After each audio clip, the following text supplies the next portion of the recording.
On food security. News में क्या है वो देख लेते हैं। डब्ल्यूटीओ की 13th मिनिस्ट्रियल कॉन्फ्रेंस हुई है अबू धाबी में। Conclude without a permanent solution to public stock holding issue. तो पब्लिक स्टॉक होल्डिंग इशू को विदाउट सॉल्व करे ये मीटिंग हो गई, इसलिए वो न्यूज़ में है। तो हम समझते हैं कि पब्लिक सबसे पहले स्टॉक होल्डिंग होती क्या है। तो public stock holding, you can say that short form PSH, makes it possible for the government to procure crops from the farmer at MSP. मतलब कुल मिला के कि एमएसपी के थ्रू हमने फार्मर से क्रॉप को प्रोक्योर कर लिया, ठीक है ना। आफ्टर दैट हमने उसे स्टोर करा एंड डिस्ट्रीब्यूट कर दिया कहाँ पे, पुअर के बीच में। उसे हम बोलते हैं public stock holding. Clear cut हो गया, ठीक है। अब हम बात करते हैं इसकी कुछ लिमिट तय हुई है, जैसे डी मिनिमम लिमिट्स। इसकी न्यूनतम लिमिट क्या है। Under it country subsidy bill should not breach limit of 10%। मतलब कोई भी कंट्री है वो किसानों को सब्सिडी 10% से ज्यादा नहीं देगी। किन में, डेवलपिंग कंट्री में। और जो डेवलप कंट्री है उनमें 5% से ज्यादा वो सब्सिडी नहीं देगी किसानों को। क्लियर कट हो गया। ऑफ वैल्यू प्रोडक्शन के लिए। अच्छा, ये जो है वो कैलकुलेट की जाती है किस बेस पे, जो प्राइस है 1986 से और 98 वाला, राइट, उसके बेस पे। Global device over PSC, public stock holding किस पे, जैसे डेवलपिंग कंट्री क्या कहती है और मोस्ट डेवलप कंट्री क्या कहती है। सो देखते हैं। जो डेवलपिंग कंट्री है वो डिमांड करती हैं इंक्रीज, मतलब इसको जो न्यूनतम सीमा है उसको बढ़ाया जाए, and amend in formula to calculate price support subsidy. और जो you can say that price support subsidy है, मतलब किसानों को जो, you can say that public stock holding का मतलब मैं ऐसे समझा पाऊँ आपको आम भाषा में कि किसानों को हेल्प करी जाती है सरकार के द्वारा। तो डेवलपिंग कंट्री में 10% के थ्रू और डेवलप कंट्री में 5% के थ्रू, है ना। तो सरकार 10% के थ्रू देती है उनको जो भी सब्सिडी देनी होती है, और डेवलप्ड कंट्रियों में 5% के थ्रू देती है। तो डेवलप कंट्री का हमेशा विवाद छड़ा रहता है डेवलपिंग कंट्री से कि भैया आप ज्यादा सब्सिडी देते हो किसानों को, है ना। और इससे क्या होता है कि इससे किसानों को सब्सिडी ज्यादा मिलती है, तो वो थोड़े से, यू कैन से दैट, निर्भर से हो जाते हैं गवर्नमेंट के ऊपर, है ना। तो ये सारी बातें हैं। तो इसी को लेके ये आपस में छड़ा रहता है डेवलपिंग एंड डेवलप कंट्रियों के बीच में। तो वो ये कहते हैं कि भाई जो अमेंड करा जाए जो भी फॉर्मूला है कैलकुलेट करने का प्राइस सपोर्ट सब्सिडी को, है ना। अच्छा, आगे है मोस्ट डेवलप कंट्री क्या कहती है। ये क्लेम करती है कि जो पब्लिक स्टैक होल्डिंग है ये मार्केट डिस्टॉर्टिंग, मतलब मार्केट डिस्टॉर्टिंग का मतलब है कि मार्केट की विकृत कर रही है ना। And then there should be no export restriction, और उनपे कोई भी एक्सपोर्ट रेस्ट्रिक्शन नहीं है। ये डेवलप कंट्री की बात करते हैं जिसकी बात हम अभी कर रहे थे। अच्छा, इस एग्रीमेंट की बात करते हैं तो ये कहाँ पे हुआ था, उरुग्वे राउंड में। इसको रेटिफाई करा गया मराकेश यानी कि मोरक्को 1994 में। क्लियर है। अच्छा, इसके 3 प्रोविजन होते हैं, वो हम देख लेते हैं कौन कौन सी हैं। ऐसे market access, domestic access and export subsidy. तो 3 इसके you can say that access होते हैं। मार्केट एक्सेस की बात करेंगे तो इसमें टेरिफिकेशन इंक्लूड होता है, टैरिफ रिडक्शंस होता है, और कुछ अपॉर्चुनिटी एक्सेस होती है, राइट। सो टेरिफिकेशन क्या है ये समझ लेते हैं। इसका मतलब है all non tariff barrier such है, जैसे कोटा या variable levy need to be abolish. तो टेरिफिकेशन का मतलब है कि इन सब चीजों में ये वाली चीजें एबोलिश हो जानी चाहिए और कन्वर्ट होना चाहिए किसमें, इक्विवेलेंट टैरिफ में। क्लियर कट हो गया। इसको हम टेरिफिकेशन कहते हैं। डोमेस्टिक एक्सेस का मतलब क्या है, ये डील करता है किससे, सब्सिडी और जो अदर सपोर्ट प्रोग्राम होते हैं डायरेक्टली जो स्टिमुलेट करते हैं production and you can say that market को डिस्टॉर्ट करते हैं। It has various kind of boxes. तो ये 3 टाइप के बॉक्स होते हैं, वो अभी हम डिस्कस करेंगे। तो आगे हमारे पास एक्सपोर्ट सब्सिडी, ठीक है। ये क्या कहती है, ये डील करती है with the method which makes export artificial competitives, ठीक। Developed member and developing countries eliminate export subsidy. तो जो एक्सपोर्ट सब्सिडी है उसको एलिमिनेट कर दिया गया, कहाँ, किसके थ्रू, नैरोबी मिनिस्ट्रियल डिसीजन 2015 के थ्रू। क्लियर कट है। Peace clause and India stand. तो इसके लिए पीस क्लोज क्या है, इंडिया कहाँ खड़ा हुआ है। तो पीस क्लोज की अगर हम बात करें तो WTO at a 9th ministerial conference, अभी कौन सी हुई थी, अभी तो अभी में 13th, ठीक है। In a Bali agree to peace clause है ना, as an interim solution for public stock holding for the food security, ठीक है। इंडिया स्टैंड की बात करें तो इंडिया सी के परमानेंट सॉल्यूशन, इंडिया जो है वो चाहता है कि भाई इस चीज का परमानेंट सॉल्यूशन हो पब्लिक स्टैंड होल्डिंग का, and has proposed amendment in the formula to calculate the food subsidy cap. तो और वो ये भी कहता है, ये भी प्रपोज करता है कि अमेंडमेंट हो किसमें, जो भी फूड सब्सिडी प्रोवाइड करने का फॉर्मूला है उसमें, ठीक है। It would legitimize higher subsidy for the food stock holding programme. तो इंडिया का कहना यह है कि भाई जो है फूड स्टॉक होल्डिंग प्रोग्राम के लिए हायर सब्सिडी होनी चाहिए, जिससे क्या होगा, प्रोटेक्ट होगा इंटरेस्ट किसका, पुअर एंड वल्नरेबल फार्मर का। क्लियर कट है। अच्छा, अब हम देखते हैं 3 टाइप की कौन कौन सी बॉक्सेस होते हैं। तो ये आपको समझ में आ गया क्या है क्या नहीं है। डेवलप और डेवलपिंग कंट्री के बीच में फूड को प्रेफर करने के लिए जो एमएसपी पे किसानों से जो भी फूड लिया जाता है, यू कैन से दैट, जो क्रॉप ली जाती है उस पे जो सब्सिडी दी जाती है उसके रिगार्डिंग हमको ये समझना था कि किस डेवलप या डेवलपिंग कंट्रियों में से किस में ज्यादा दी जाती है, और इनका आपसी विवाद है क्या, है ना। तो अब आगे देखते हैं हम domestic support in agriculture in the boxes. तो ये देखते हैं हम अम्बर बॉक्स की बात करते हैं। 3 टाइप के बॉक्स होते हैं, ब्लू बॉक्स और ग्रीन बॉक्स। तो नियरली जितने भी डोमेस्टिक सपोर्ट हैं, है ना? ये मेजर करते हैं consider to distort productions and trade fall into the amber box. ठीक है? तो जितनी भी जो भी विकृति हो रही है किसमें, प्रोडक्शंस में, वो सब किसमें आएँगी? अम्बर बॉक्स में। ब्लू बॉक्स क्या करता है? ये सपोर्ट करता है but normally we in a amber box, जो भी अम्बर बॉक्स में है। As placed the blue box if support also require farmer to limit productions. ठीक है? अच्छा, ग्रीन बॉक्स में क्या है? जो भी सब्सिडी मिलेगी वो डिस्टॉर्ट नहीं करेगी ट्रेड की। At the most cases minimal distortion, और डिस्टॉर्शन होगा भी तो वो कैसा होगा? मिनिमम होगा, राइट? चलिए आगे देखते हैं हम फिर। WTO agreement on fisheries subsidies, ये जिनेवा पैकेज के नाम से भी जाना जाता है, ध्यान रखना, फिशरीज। तो WTO ministerial conference ended with no decision, अभी हम बात कर रहे थे उसी के बारे में। जब पब्लिक स्टेक होल्डिंग के बारे में कोई डिसीजन नहीं हुआ तो यहाँ पे फिशरीज के सब्सिडी के बारे में भी कोई डिसीजन नहीं आया। ठीक है? अच्छा, अब हम बात करते हैं क्या है WTO agreement on fisheries subsidies की बात करें, जिसे हम जिनेवा पैकेज के नाम से जानते हैं। वो फर्स्ट एडॉप्टेड हुआ था कब? 12th मिनिस्ट्रियल कॉन्फ्रेंस डब्ल्यूटीओ इन 2022, जो हेल्ड हुई थी कहाँ पे? जिनेवा, स्विट्जरलैंड में। इसका एम क्या है? कर्व करना जो भी हार्मफुल सब्सिडी है उनको, और जो कंट्रीब्यूट करती हैं क्या? Depletion of the world fish stocks को। ठीक है? अच्छा, स्पेशल एंड डिफरेंट ट्रीटमेंट की बात करेंगे तो developing country and least developed countries have been allow a transition period of 2 year from the date of entry into force of this agreement, right? अच्छा, India's की डिमांड क्या है वो थोड़ा-सा हम देख लेते हैं। India is not of the fisheries वाले का इंडिया पार्ट नहीं है, ये भी थोड़ा-सा आपको याद रखना है, ठीक है? अच्छा, इंडिया की डिमांड क्या है? इंडिया डिमांड ये करता है, क्यों पार्ट नहीं है वो थोड़ा-सा समझ लेते हैं। इंडिया ये कहता है कि countries that have given large subsidy in the past, मतलब उन्हें लास्ट में तो बहुत ज़्यादा सब्सिडी मिली है, responsible for the fish stock depletions should bear greater responsibility, तो भाई उनकी ग्रेटर रिस्पांसिबिलिटी बनती है अंडर किसमें? पॉल्यूटर पेज प्रिंसिपल, मतलब जो सीधी सी बात है, उन्होंने बहुत ज्यादा सब्सिडी ली, पर बहुत सी ऐसी, मतलब you can say that programme या जो भी करे जिससे पॉल्यूशन बहुत ज्यादा हुआ, तो वो रेस्पॉन्सिबल है पॉल्यूटर पे प्रिंसिपल के लिए, and common but differentiated responsibility, right? अच्छा, आगे क्या है? Moratorium on distance water fishing Nations for fishing और रिलेटेड एक्टिविटीज बियॉन्ड था, ये सब बियॉन्ड होने चाहिए, किससे? EEZs for the period of at least 25 year, ठीक है? अच्छा, एक्सेप्शन की बात करें for the developing country and small economies to provide subsidy for the fisheries sector, ठीक? तो कुल मिला के ये है कि ये भी सॉल्यूशन नहीं हो पाया, कहाँ पे? जो अभी अबू धाबी में जो मिनिस्ट्रियल कॉन्फ्रेंस हुई किसकी? डब्ल्यूटीओ की, राइट? तो इसलिए भी न्यूज़ में आगे फिर हम देखते हैं, हमारे पास है ट्रिप्स। सो अभी ये क्यों न्यूज़ में, वो देख लेते हैं। डब्ल्यूटीओ जो कमेमोरेटेड 13th एनिवर्सरी, मतलब 30वीं एनिवर्सरी है, agreement on the trade related किससे? Aspect of intellectual property right. अब ये तो आप समझते होंगे कि ट्रिप्स है क्या? देखिए, इंटेलेक्चुअल प्रॉपर्टी राइट मतलब फॉर एग्जांपल मेरे पास कोई ऐसी चीज़ है, या फिर मैंने ऐसा कोई इनोवेशन करा है, या मैंने कोई ऐसा कोई साहित्य के बारे में लिखा है और मुझे उसका इंटेलेक्चुअल प्रॉपर्टी राइट चाहिए, तो वो किसके थ्रू मिलेगा मुझे? ट्रिप्स के थ्रू मिलेगा, ठीक है? और ये किसके अंडर में आता है? डब्ल्यूटीओ के में। तो अब उसके बारे में हम थोड़ा-सा समझ लेते हैं। TRIPS agreement was evolve as a part of grounds, ठीक है? ऑफ किसका? गेट का, ठीक है? बाद में ये बन के क्या हो गया? डब्ल्यूटीओ। क्या गेट? ये हमने पढ़ लिया था आगे। It was included as one of the main annexes of किसका? मराकश एग्रीमेंट का, जो स्टेबलाइज करता है क्या? डब्ल्यूटीओ। ये अभी हम क्लियर कर रहे हैं। ये फोर्स में कब आया? 1 जनवरी 1995 को। अब हम इसके ट्रिप्स की हाइलाइटेड पॉइंट बात करते हैं, और ये एक्चुअली में है क्या? ये मोस्ट कॉम्प्रिहेंसिव मल्टीलेटरल एग्रीमेंट है ऑन इंटेलेक्चुअल प्रॉपर्टी राइट। अभी हम डिस्कस कर रहे थे कि एक्चुअली में इंटेलेक्चुअल प्रॉपर्टी राइट है क्या, ठीक है? अब आईपीआर यानी कि intellectual property rights gives the creator an exclusive right over the use of his her creation as like invention, literary or artistic work designs for a certain period of time। तो एक certain period of time के लिए उनको क्या मिल जाता है? Intellectual property right. जैसे for example अगर मैं कॉपीराइट की बात करूँ, सिम एज लाइक सिम, सो जैसे बहुत सारी ऐसी मूवियाँ हैं, जैसे मदर इंडिया है, उसको 1960 में you can say that copyright का वो कॉपीराइट का वो था, बट अब क्या है, वो उसका टाइम पीरियड फिनिश हो गया, आई थिंक जो भी होता है ईयर, वो फिनिश हो गया था, है ना? तो you can anyone upload the video of mother India in YouTube channel. So एक सर्टेन टाइम के लिए क्या मिल जाता है? आपको राइट मिल जाता है कि भैया ये चीज़ आपकी है, या सो आपको करना है। स्टैंडर्ड की बात करेंगे तो ये सेट आउट करता है minimum standard of protections to be provided by the each member, right? और ये शामिल करता है provision world intellectual property right यानी कि बीपो पेरिस एंड वर्ने कन्वेंशन के थ्रू, राइट?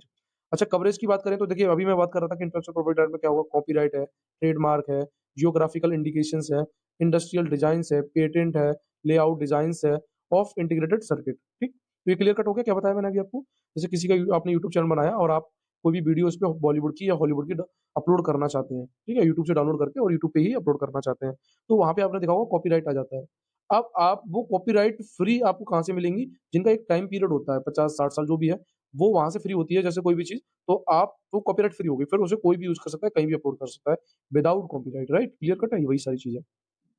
डिस्प्यूट सेटलमेंट की बात करते हैं कि अगर कोई भी डिस्प्यूट होता है रिगार्डिंग ट्रिप्स, ठीक है? तो ये सब्जेक्टेड होगा किसका? डब्ल्यूटीओ का, है ना? डब्ल्यूटीओ डिस्प्यूट सेटलमेंट प्रोसीजर्स को सॉल्व करेगा और ये provide for the council for TRIPS forum where WTO member discuss issue related to the agreement. Compulsory license की बात करते हैं तो ये अलाउ करता है compulsory license to produce the patent product और process without the consent of the patent owners, ठीक है? तो कंपल्सरी लाइसेंस करता है कि भैया वो टू प्रोड्यूस करें पेटेंट प्रोडक्ट और process without the consent of the patent owner. It help developing and under developing country, ठीक। आगे की इन्फॉर्मेशन की बात करेंगे तो इंडिया ने ट्रिप्स को ज्वाइन करा था 1995 में और compliance with the TRIPS agreement amendment were brought in patent act 1970, patent act 2005। Doha declaration on the TRIPS agreement ये क्या कहता है? ये अफर्म करता है कि जो ट्रिप्स एग्रीमेंट है वो does not should not prevent member from the taking measure to protect public health. अब देखिए पब्लिक हेल्थ की बात अगर हम करते हैं तो वो यू कैन से दैट वो ट्रिप्स एग्रीमेंट में नहीं आएगा जो प्रिवेंट नहीं कर रहा है पब्लिक हेल्थ को, right? and right of member to fully use flexibility in the agreement of their purpose, right? अब हम नेक्स्ट पे चलेंगे फिर। सो यहाँ पे है ग्रोथ एंड डेवलपमेंट, हमारा फिफ्थ टॉपिक है। तो उसमें देखते हैं हम ग्रॉस फिक्स्ड कैपिटल फॉर्मेशन यानी कि GFCF। ये एक्चुअली में है क्या, पहले तो आप ये समझ लीजिएगा। देखिए ग्रॉस फिक्स्ड कैपिटल फॉर्मेशन इसका मतलब होता है ग्रोथ हो in size of fixed capital in economy, ठीक है ना? तो कुल मिला के ये है कि अगर मैं वन वर्ड्स में आपसे अगर कहना चाहूँ तो उसका मतलब आप समझ सकते हैं कि अवस्था में स्थायी पूंजी के आकार में जो वृद्धि हो रही है उसे हम you can say that gross fixed capital formation कहेंगे। तो कैपिटल फॉर्मेशन में कौन-कौन से प्रोसेस आते हैं, क्या है वो देख लेते हैं। Why which resource are invested, हम इन्वेस्टेड कर रहे हैं किसमें? As like the plants, plants वो प्रीपेड नहीं है, वो प्लांट्स हो गया। Equipments, machinery as well as in human capital through the education, health and skill, right? So ये कैपिटल फॉर्मेशन है हमारा। प्रेजेंटली अगर हम बात करें तो estimate of gross fixed capital formation जिसको प्रिपेयर किया जाता है बेस ईयर 1999 और 2000 के द्वारा, राइट? तो अभी न्यूज़ में क्या है? अब आपको समझ में आ गया वो क्या है, क्या नहीं है? तो हम देखते हैं अभी क्या है कि इसकी जो ग्रोथ है वो थोड़ी स्लगिश है। Private gross fixed capital formation की as percentage of GDP has been a significant challenge for the Indian economy. तो ये एक चैलेंज बनता जा रहा है इंडियन इकोनॉमी के लिए, ठीक है? अब हम बात करते हैं कि इसके बारे में, इसको हम you can see that evolution कैसे हुआ इसका। सो फ्रॉम इंडिपेंडेंस जब हम आज़ाद हुए टू इकोनॉमिक लिबरलाइजेशन यानी कि 1991 तक, ये यहाँ तक की बात है। Investment remain slightly below and above जो लगभग 10% था जीडीपी का। आगे ये फिर क्या हुआ लगभग आपका 1980 में थोड़ा-सा और राइज़ हुआ एंड अराउंड 27 2007 और 8 में, ठीक है? जो हमारा कैपिटल फॉर्मेशन था। उसके बाद हम बात करते हैं 2011-12 ऑनवर्ड्स की, तो private investment began to drops, फिर यहाँ पे रुका था and hit a low of 19.6% of the GDP in 2020 से 21 का एंड अगेन it स्टार्ट फिर ये बढ़ना स्टार्ट हो गया। तो ये आप इस ग्राफ में आराम से देख सकते हैं, ठीक है ना? कहाँ से घटा, कहाँ बढ़ा ये, ओके? अच्छा फिर हम आगे बात करते हैं। ये ग्रॉस फिक्स्ड कैपिटल फॉर्मेशन अभी मैंने बताया, ये क्या है, क्या नहीं है, ठीक है? अच्छा, अब हम बात करते हैं कि इसमें कौन-कौन सी चीज़ें इंक्लूड हैं और नहीं है। तो जैसे हम ग्रॉस फिक्स्ड कैपिटल फॉर्मेशन की बात करें, तो जैसे लैंड इम्प्रूवमेंट, जैसे लेवलिंग, फेंसिंग, ड्रेनेज, ये सब जो है इसमें इंक्लूडेड है, किसमें? ग्रॉस फिक्स्ड कैपिटल फॉर्मेशन में। Purchase of plants, machinery and equipment, ये भी इसी में ही आता है। इंफ्रास्ट्रक्चर डेवलपमेंट जैसे रोड, ब्रिज, रेलवे, ये सब ग्रॉस फिक्स्ड कैपिटल फॉर्मेशन है, right? Addition to livestock used repeatedly and major repair and maintenance that prolong economic life of assets, intangible assets as like the जो software या artistic originals होते हैं वो भी किसमें आएंगे आपके ग्रॉस फिक्स्ड कैपिटल फॉर्मेशन में। जो इंक्लूड नहीं होगा वो देख लेते हैं, जैसे ट्रांजेक्शन है इंटेंडेड एज इंटरमीडिएट कंजप्शन के थ्रू हुआ है। Machinery and equipment intended for household, मतलब हमने अपने घर के लिए लिया है, final you can see that final consumption expenditure के।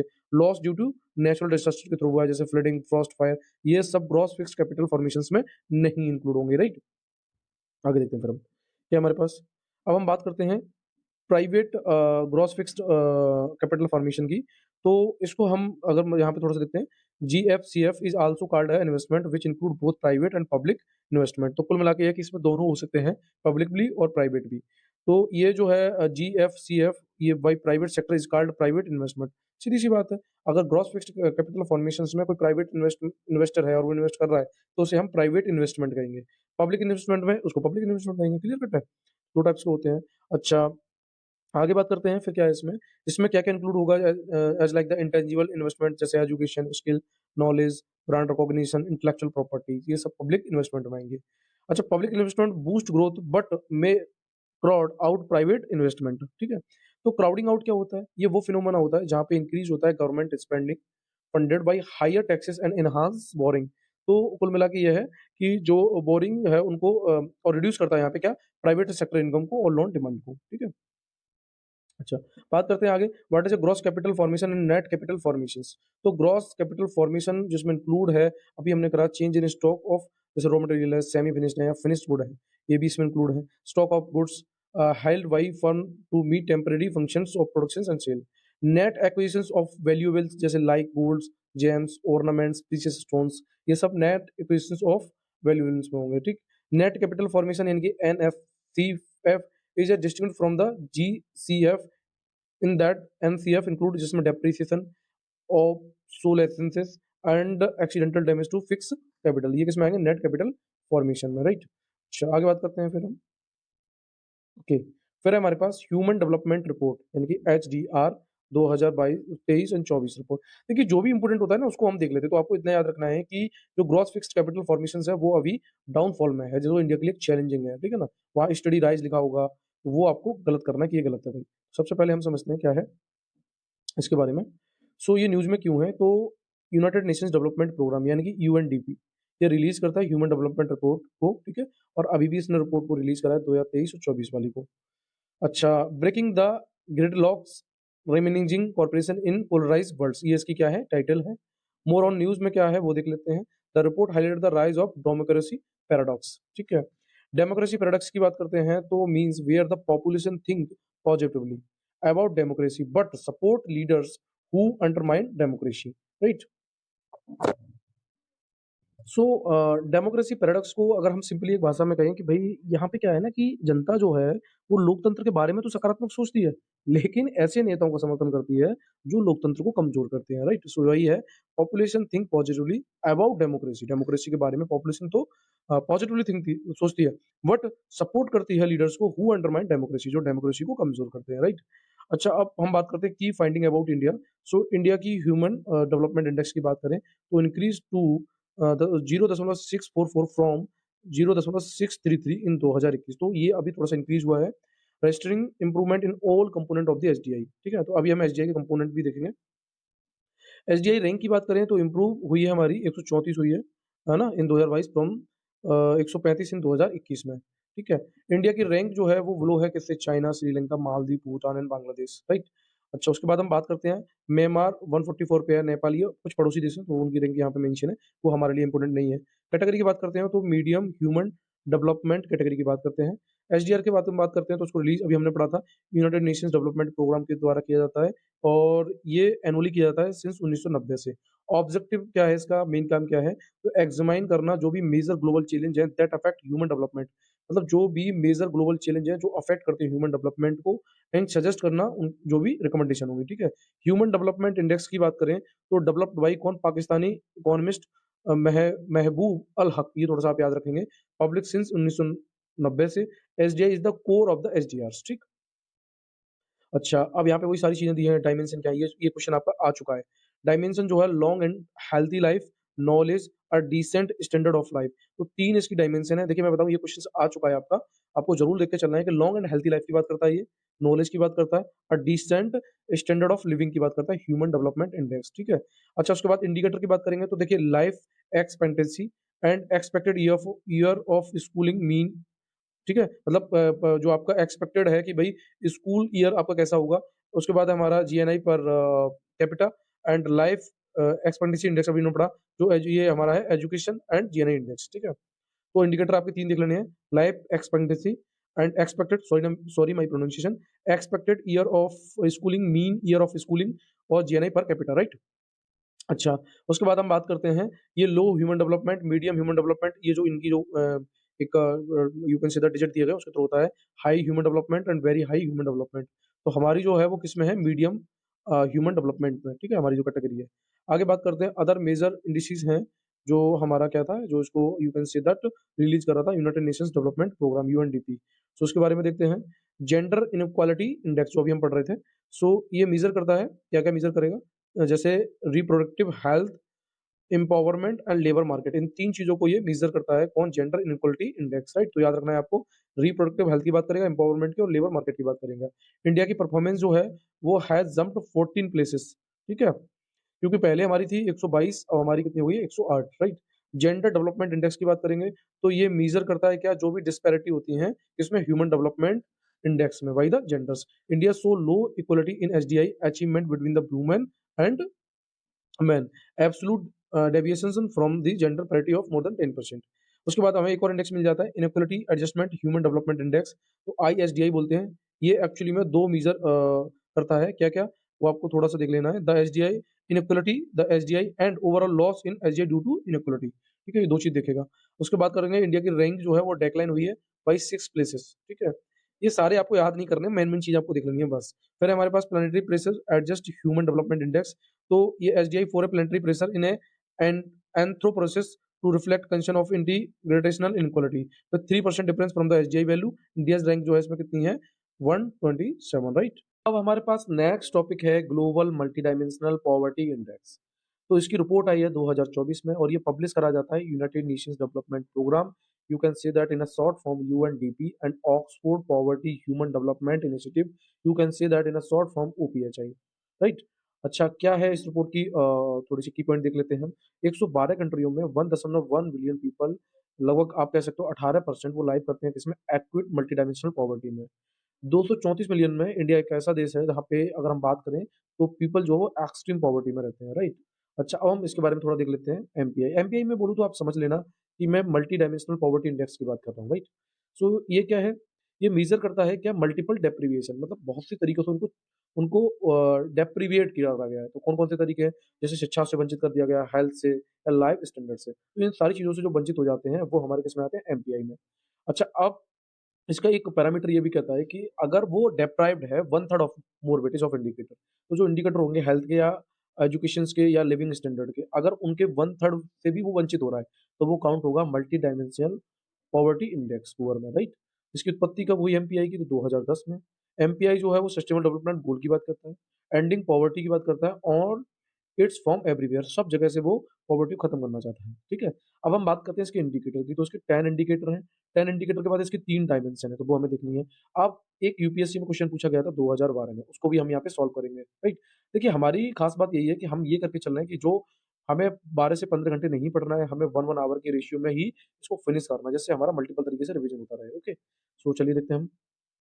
अभी मैं इसको बड़ा कर लूँगा। सो 10 इंडिकेटर कौन से हैं? जैसे न्यूट्रिएंट्स की बात करेंगे तो 1, 6 एंड चाइल्ड मोर्टेलिटी, है ना? तो ये किसमें आएगा? हेल्थ में आपका। उसके बाद एजुकेशन में क्या-क्या आएगा? जैसे ईयर ऑफ स्कूलिंग और स्कूल अटेंडेंस, ठीक है ना? मतलब बच्चा स्कूल जा रहा है, कितना जा रहा है, कितना नहीं जा रहा है, तो वो आपका एजुकेशंस में आएगा। लिविंग स्टैंडर्ड में क्या आएगा? जैसे कुकिंग फ्यूल, ठीक है? Sanitations, drinking water, electricity, housing, assets कितने हैं उसके पास, तो ये सब किसमें आएँगे? लिविंग स्टैंडर्ड में। तो ये तो हो गए हमारे 10 इंडिकेटर किसके? एमपीआई के। कौन-कौन से? 1 न्यूट्रिशन, दूसरा चाइल्ड मोर्टेलिटी, थर्ड हो गया year of schooling, fourth school attendance, 5 में हो गया कुकिंग फ्यूल, 6 में हो गया सैनिटेशन, 7 में हो गया ड्रिंकिंग, 8 में हो गया आपका इलेक्ट्रिसिटी और 9 में हो गया हाउसिंग एंड 10 में हो गया एसेट्स, ठीक है? अच्छा, अब ये 3 डायमेंशन होती हैं, तो हेल्थ में 2 डायमेंशन हो गई, एजुकेशन में 2 डायमेंशन हो गई और लिविंग स्टैंडर्ड में आपकी कितनी हो गई? 6 डायमेंशन हो गई, राइट? सो सॉरी, इंडिकेटर हो गए, ये इंडिकेटर है नॉट ए डायमेंशन। तो अब हमारे पास डायमेंशन कौन-कौन सी है? 3 है, वो ज़रूर याद रखनी है आपको। एच, ये पूछा गया है question, health, right? And living standard, clear cut है? चलिए, अभी हम थोड़ा-सा रह गया उसके बारे में देख लेते हैं।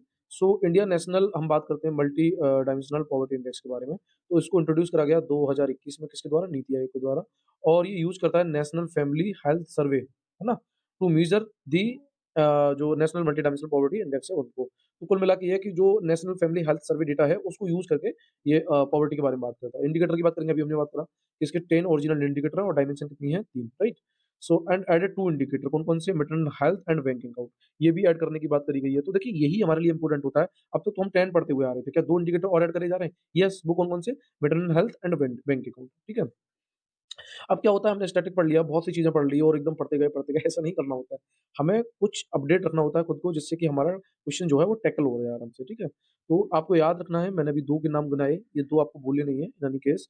सो यहाँ पे आपको थोड़ा-सा हाइलाइटेड कर दे रहा हूँ, maternal health and bank account, in 2 indicator को ऐड करने की और बात करी गई है, ठीक है? अच्छा, आगे बात करते हैं फिर हमारे पास नेशनल ये एनपीआई मतलब national multi dimensional poverty index के बारे में बात। ये कैलकुलेट करता है multiply the head count ratio and the intensity of poverty. ये 2 चीज़ों को काउंट करता है एनपीआई, ठीक है? ये हम ज़रूर याद रखेंगे। ये हम अपने देश की बात कर रहे हैं अभी। सो हेड काउंट रेशियो क्या है? ये इंडिकेट करता है कि भई क्या शेयर होगा, क्या परसेंटेज होगी of population living below the poverty line, ठीक है ना? तो जो पॉवर्टी लाइन से नीचे रह रहे हैं, है ना? उनका शेयर और परसेंटेज के लिए क्या इंडिकेटर होंगे, वो डिसाइड करता है कौन? Head count ratio, right? इसी तरीके से एक और होता है इसमें, वो होता है इंटेंसिटी ऑफ पॉवर्टी, ठीक है? तो पॉवर्टी की क्या इंटेंसिटी है? तो ये इंडिकेट करता है जो एवरेज प्रोपोर्शंस है of deprivation experience by the multi dimensional poor individual. तो पुअर इंडिविजुअल के द्वारा जो भी you can say that experience करा जाता है डेप्रिसिएशन का, है ना? उस पोर्शन को ये इंडिकेट करता है कौन? Intensity of poverty, right? अच्छा, अब हम बात करते हैं, हमने ये समझ लिया कि ये क्या है, कितने इंडिकेटर हैं, क्या नहीं है। इसी में एक वर्ड मिल जाता है हमें पोलो क्राइसिस, पॉली क्राइसिस। ये क्या है? पॉली क्राइसिस जो है वो एक ऐसी सिचुएशन जहाँ पे मल्टीपल क्राइसिस जो है ऑफ स्लो इकोनॉमिक ग्रोथ, वो किसके थ्रू हो रहा है? आपका स्लो इकोनॉमिक ग्रोथ के द्वारा, और इंक्रीज इसमें क्या-क्या बढ़ जाता है? Fragmentally climate risk and heightened uncertainty have come together at the same time. ये सारी चीज़ें एक बार में ही आ जाती हैं। भई इकोनॉमिक ग्रोथ भी स्लो हो गई, फ्रेगमेंटली भी फ्रेगलिटी इंक्रीज हो गई, क्लाइमेट रिस्क बढ़ गया, है ना? और अनसर्टेनिटी हाइटेंड हो गई। तो ये सब एक साथ हो जाते हैं जिसे हम पॉलीक्राइनेसिस कहते हैं, राइट? अच्छा, फिर उसके बाद मिलता है हमें प्रॉस्पेरिटी गैप। ये क्या है अभी? Is a average factor by which income need to multiply to bring everyone in the world to prosperity standards of 25 dollar per persons per day. तो कुल मिला के ये कि किसका ज़िक्र करता है ये प्रॉस्पेरिटी गैप जो है, कि भई वर्ल्ड में जो है वो 25 पर पर्सन पर डे के हिसाब से उनके पास क्या होना चाहिए? You can say that amount होना चाहिए, है ना? वो प्रॉस्पेरिटी गैप की बात करता है, ठीक है? अच्छा, पॉलीक्राइसिस की बात करें तो according to the World Bank, poverty, prosperity, planet and pathway out of polycrisis report, global poverty reductions and global prosperity gap have stalled during the past 5 year impacted by polycrisis, ठीक है? तो ये एक रिपोर्ट है जो किसकी है? World bank की, ओके? अच्छा, आगे आ जाते हैं फिर हम। देखिए, जो पढ़ने वाला था वो हमने निकाल लिया, 2 इंडिकेटर आपको समझ के चलने हैं इस ओवरऑल में। क्वेश्चन बना तो यहीं से बनेगा। अब हम थोड़ा-सा ये क्वेश्चन टैकल कर लेते हैं जो हमारा 2012 में पूछा गया। सो देखते हैं क्या है। मल्टीपल डायमेंशन पॉवर्टी इंडेक्स आ गया ना, एमपीआई, डेवलप्ड बाय ऑक्सफोर्ड। पॉवर्टी सीधा-सीधा दे दिया इसने, human development initiative with the UNDP, support cover which of the following. ये क्या-क्या बताना चाहता है हमें, ठीक है? सो यहाँ पे लिखा है, क्लियर है यहाँ पे? Right. Deprivation of education, health, assets and service at household level. अभी भाई साहब ने बिल्कुल पढ़ा था, ये वाली हमारी सीधी लाइन थी। इसी के ऊपर है ये वाली लाइन, मैं थोड़ा-सा और क्लियर करूँ, ये राइट, इधर देख लेते हैं हम, ठीक है? देखें आप, ये बात करता है किससे? अगर डेप्रिविएशन हो रहा है health, education and living standard में, तो ये क्लियर कट हमारा कौन-सा आंसर है उसका हो गया फर्स्ट। दूसरा क्या है? ये purchasing power parity at the national level. भाई ये नहीं दिखाएगा, ठीक है ना? ये नहीं दिखाएगा परचेजिंग पावर पैरिटी। दूसरा हमारा क्लियर कट है, गलत है। फिर extent of budget deficit and GDP growth rate at national level, इसकी भी कहाँ बात करता है? बस ये बात करता है कि जो भी वंचित रहेंगे किससे? एजुकेशन से, हेल्थ से या एसेट से, ठीक है? उनके बारे में बात करता है। तो आंसर क्या हो जाएगा उसका? Only 1, right? चलिए, आगे हमारे पास हाँ, थोड़ा-सी रिलेटेड न्यूज़ है वो देख लेते हैं। तो multi dimensional poverty in India since 2005 और 6 की अगर बात करें, पॉवर्टी जो हेड काउंट रेशियो अभी जिसके बारे में ज़िक्र कर रहा था, हेड काउंट रेशियो जिसके बारे में हमने ज़िक्र क्या करा था, वो देख लेते हैं, मैं आपको बता दूँ। वेट, हाँ, या सो हेड काउंट रेशियो अभी हम बात कर रहे थे कि जो पॉपुलेशंस है वो you can say that indicate कर रही है कि कितने लोग पॉवर्टी लाइन से नीचे रह रहे हैं, ठीक है ना? वो हेड काउंट रेशियो। सो ये कह रहा है कि head count ratio has decrease from, ये डिक्रीज़ हुआ है 29.17% से, है ना? 2013-14 से टू 11.28% 2022-23 में, राइट? सो ये डिक्रीज़ हुआ है, ये भी पॉवर्टी हेड काउंट रेशियो, ये समझना है। तो हेड काउंट रेशियो इसमें ये देखा जाता है कि भई जो है पॉवर्टी लाइन से नीचे कितनी पॉपुलेशन जो है रह रही है, राइट? अच्छा, पूरेस्ट स्टेट सच जैसे उत्तर प्रदेश, बिहार, मध्य प्रदेश, उड़ीसा, ये पूरेस्ट स्टेट में आती है। Recorded faster decline in poverty indicating reductions in the disparity, ठीक है? तो यहाँ भी डिक्लाइन देखने को मिला है। कौन सी स्टेट में? Uttar Pradesh, Bihar, Madhya Pradesh and Orissa, right? India is on track to achieve SDGs जो सस्टेनेबल डेवलपमेंट गोल है, टारगेट है 1.2, राइट? इसका मतलब ये है कि ये रिड्यूस करने की बात करता है multi dimensional poverty by at least half, ठीक है? चलिए आगे देखते हैं हम फिर हमारे पास टॉपिक है middle class middle class income trap. भाई मिडिल क्लास इनकम ट्रैप क्या है? मैं अपने बारे में बोलना चाहूँ कि मैं फॉर एग्जांपल किसी भी government you can say that school में टीचिंग कर रहा हूँ, राइट?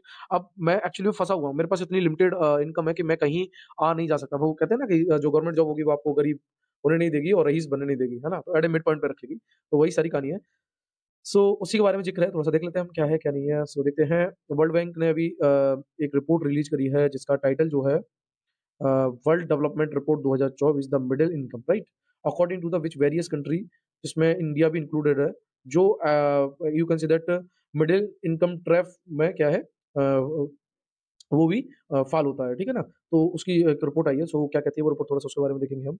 मिडल इनकम ट्रैप है क्या? वो हम समझ रहे हैं। Situation where rapidly growing economic stagnant, मतलब कुल मिला के ये कि जहाँ पे रैपिडली ग्रोइंग हो रही है क्या, इकोनॉमिक स्टैग्नेंट, कहाँ पे? Eight middle level income and fail हो रहा है यहाँ पे graduate into the rank of high income country, मतलब कुल मिला के वही मैंने अभी कही कि हम गरीब बनने नहीं देगी और रही सॉरी ये गरीब होने नहीं देगी और रईस बनने नहीं देगी, ठीक है ना? सो इन 2007 की बात करें तो middle income trap was coined bye किसके द्वारा? वर्ल्ड बैंक, ये भी समझना है आपको। किसके द्वारा है? ये वर्ल्ड बैंक के द्वारा, ठीक है? क्या? Middle income traps. Middle income trap countries, भाई वर्ल्ड बैंक अभी हम बात कर रहे थे ना, वही तो रिपोर्ट जारी करती है, तो ये रिपोर्ट हमारे लिए इंपॉर्टेंट हो जाती है, हो सकता है हमसे डायरेक्ट पूछे। वो world Development report the middle income, ये किसके द्वारा जारी करी गई? यूपीएससी इस टाइप के सीधे-सीधे क्वेश्चन पूछ लेता है, तो आपको पता होना चाहिए कि ये वर्ल्ड बैंक के द्वारा, नहीं तो आप चले जाओगे लेबर पार्टी में कि भाई लेबर पार्टी के लिए होगी ये, मिडल इनकम की बात हो रही है तो, ठीक है ना? यही यही चीज़ पकड़ने वाली होती है। अब आप ना लास्ट यूपीएससी के पीवाईक्यू देखना, जो मैंने आपको बताया, सीधा क्वेश्चन इस तरीके से उठेगा अगर उठा तो इन फ्यूचर, कि वर्ल्ड बैंक रिपोर्ट जो 24 हटा दी जाएगी यहाँ से, सीधा लिखा होगा द मिडल इनकम, ये किसके द्वारा जारी करी गई? सो आपको ध्यान रखना है वर्ल्ड बैंक, राइट? अब हम बात करते हैं मिडिल इनकम कंट्रीज की, तो वर्ल्ड बैंक क्लासिफाई करती है कि कौन-कौन सी you can say that middle income country होंगे। तो देखिए पर कैपिटा उनका ग्रॉस नेशनल इनकम जो होगी वो लगभग 1135 डॉलर यूएस डॉलर, $1135 से लेके यूएस डॉलर 13,846, है ना? मिडिल इनकम ट्रैप में होंगे वो, ठीक है? अब जैसे अगर हम बात करें ट्रेंड की, during the last decade India की बात करें तो पर कैपिटा इनकम कितनी है? 2500, राइट? $2500। तो हम किसमें आ रहे हैं? अब आप देख रहे हैं कि भाई ये क्राइटेरिया है मिडल इनकम ट्रैप का डिसाइड करने का, है ना? 1135 और 13,846 के बीच में जो होगा, हमारा कितना आ रहा है? 2500, राइट? पर कैपिटा इनकम। सो ट्रेंड की बात करेंगे, during the last decade the prospect of MIC migrant to high income countries have rose, right? Rose भी हुआ ऐसी बात नहीं है। अब बाय वे हेड क्या है कि आगे के लिए इसके क्या है, तो 3 स्ट्रैटेजी अपनाई जाती है इनको सॉल्व करने के लिए। तो वो है investment, infusion and innovation. 3 strategy होती हैं जो सॉल्व कर सकती हैं किसको? मिडल इनकम ट्रैप को, राइट? इसमें क्रिएटिव डिस्ट्रैक्शन भी यूज़ करा जाता है, would play the crucial role. तो क्रिएटिव डिस्ट्रैक्शन का भी यूज़ करा जाता है। क्रिएटिव डिस्ट्रैक्शन का मतलब ये होता है, एक ऐसा प्रोसेस है जहाँ पे न्यू इनोवेशन जो होता है, वो रिप्लेस कर देगा किन किन चीज़ों को, outdated industries, technology, products leading to economic transformation. तो इन सबको चेंज करता है ना? और नई इनोवेशन की बात करता है क्रिएटिव रिस्ट्रिक्शंस, जो you can say that uplift करने की काम करता है किसको? मिडिल इनकम ट्रैप को, राइट? अब हमें मिलता है प्रेस्टीन कर्व। प्रेस्टीन कर्व क्या है? तो हम थोड़ा-सा इसके बारे में समझते हैं। तो इंडिया जो ग्रोथ है, story is often analysed through the Pristine curve. तो पहले आपको ये समझना पड़ेगा कि ये किसके द्वारा दिया गया? तो ये दिया गया American sociologist Samuel H Prestein in 1975, तो उन्हीं के नाम से ही है। क्लियर है यहाँ पे? अच्छा, ये क्या किसकी बात करता है? ये हाइलाइट करता है N increase in per capita income, per capita income जो है वो इंक्रीज हो रही है of a country, does not, इसका ये मतलब नहीं होगा कि is much of rise in the life expectancy, कि इससे लाइफ एक्सपेक्टेंसी जो है वो भी राइज होगी, ये तो नहीं क्लियर कट दिखाता है ये of its population beyond A point, ठीक है? When a poor country began to grow, its per capita income rises and cases increase life of expectancy initially due to nutrition, sanitation and access better health care, right? तो Prestige का इस type से होता है। मैंने भी आपको बताया कि वो एक लिमिट तक ही बढ़ेगा, उसके बाद नहीं बढ़ेगा, फिर वो एक स्टैग्नेंट रूप में चलेगा। अब हम बात करते हैं, हमारे पास है Nobel prize in economic science. तो हम seventh Riksbank prize in economic science in memory of Alfred Nobel 2024। तो ये अल्फ्रेड नोबेल की याद में दिया जाता है और ये अवार्ड किसको मिला है 2024 में? Daron Acemoglu, Simon Johnson and James Robinson. किसके लिए मिला है? Studies of how institutions are formed and affect prosperity, ठीक है? तो किस तरीके से जो स्टडीज हैं वो स्टडीज हाउ इंस्टीट्यूशन जो अफेक्ट करते हैं किसको? प्रॉस्पेरिटी को। नोबेल के प्राइज़ की बात करते हैं तो ये थोड़ा-सा याद रखना है आपको, क्वेश्चन अब तक तो नहीं पूछा गया है, हो सकता है मे बी पूछा जाए। तो ये सेवरेज रिस्पेक्ट प्राइज़ है वो इकोनॉमिक साइंस, इसको नोबेल प्राइज़ ऑफ इकोनॉमिक्स के नाम से भी जाना जाता है। ये 1968 में स्टेबलाइज़ हुआ, ठीक है? इसे स्वीडन सेंट्रल बैंक के नाम से भी जाना जाता है। It is not one of the 5 Nobel prize, जो 5 नोबेल प्राइज़ है उनमें से काउंट नहीं होता है, और जो अल्फ्रेड नोबेल के द्वारा स्टेबलाइज़ करे गए थे 1895 में, राइट? उनके द्वारा जो करे गए थे वो नहीं है ये। फर्स्ट रिसिपेंट की बात करें तो पहले किसने लिया था ये इकोनॉमी वाला? To Ragnar Frisch and Jan Tinbergen in 1969, okay? So Amartya Sen की बात करें, ये पहले इंडियन थे जिन्होंने रिसीव करा था नोबेल प्राइज़ इन इकोनॉमी में 1998 में। उनका कंट्रीब्यूशन था क्या? Welfare, economic and social choice theory, right? Prize में क्या-क्या होता है? मेडल होता है, पर्सनल डिप्लोमा होता है, कैश अवार्ड होते हैं, राइट? अच्छा, हम बात करें कि हाइलाइट ऑफ देयर रिसर्च, उनकी क्या रिसर्च थी? दे हैव वो प्रदर्शित करना चाहते थे important of social institutions for the country prosperity को, राइट। टाइप ऑफ इंस्टीट्यूशन की बात करें तो एक्सट्रैक्टिव इंस्टीट्यूशंस और इंक्लूसिव इंस्टीट्यूशन, दो इंस्टीट्यूशंस होते हैं इसके इंस्टीट्यूशन में देखेंगे। Form some colonies to exploit the indigenous population and extract natural resource of benefit and colonies, ठीक है। इन सच इसमें क्या करेगा, environment individual face significant risk of confiscations leading to lack of motivation from the long term investment. Inclusive institutions की बात करेंगे तो coloniser build inclusive political and economic system for the long-term benefit of European settles in colonies that were sparsely populated and supported more European shelters। ये जो institution है offer करते हैं individually a strong incentive to work save invest in a long run, right. Clear cut. चलिए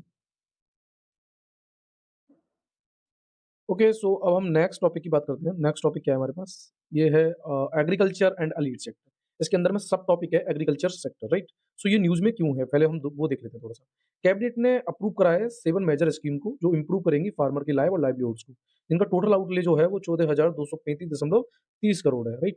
7 new agriculture scheme है, वो कौन कौन सी है वो देख लेते हैं। जैसे sustainable development of horticulture, digital agriculture mission है, sustainable livestock health and production है, नेचुरल रिसोर्स मैनेजमेंट है, स्ट्रेंथिंग ऑफ कृषि विज्ञान केंद्र है, crop science for food safety and nutritional security है, strengthening agriculture education management and science social science है, right. अब हम बात करते हैं थोड़ा सा एग्रीकल्चर और उसके अलीड सेक्टर के बारे में। तो एनएसओ का डेटा है statistical report on value output from the agriculture allied sector 2011-12 से लेकर 22-23 तक, राइट। सो इसमें क्या है, ये अकाउंटेड करता है 18.2% इसका ग्रॉस वैल्यू एडेड का, वो जो कि करंट प्राइस पे है, राइट, 2022-23 में। तो हम थोड़ा सा समझते हैं कि ग्रॉस वैल्यू एडेड होता क्या है, हम इसको देखेंगे। तो ग्रॉस वैल्यू एडेड जो है is a measure of value of goods and service produce in a specific area industry and sector. तो स्पेसिफिक एरिया इंडस्ट्री और सेक्टर में यू कैन से दैट जो गुड्स या सर्विस प्रोड्यूस होती है उनको मेजर करने, उनकी वैल्यू को मेजर करने का काम करता है ग्रॉस वैल्यू एडेड। इसको कैलकुलेट किया जाता है कैसे, सब्ट्रैक्ट करना होगा क्या, cost of input and raw material from the total value of output. जो टोटल वैल्यू ऑफ आउटपुट है उसमें से cost of input and raw material को हमें क्या करना पड़ेगा, सब्ट्रैक्ट करना पड़ेगा, तब हम ग्रॉस वैल्यू एडेड निकाल लेंगे, ओके।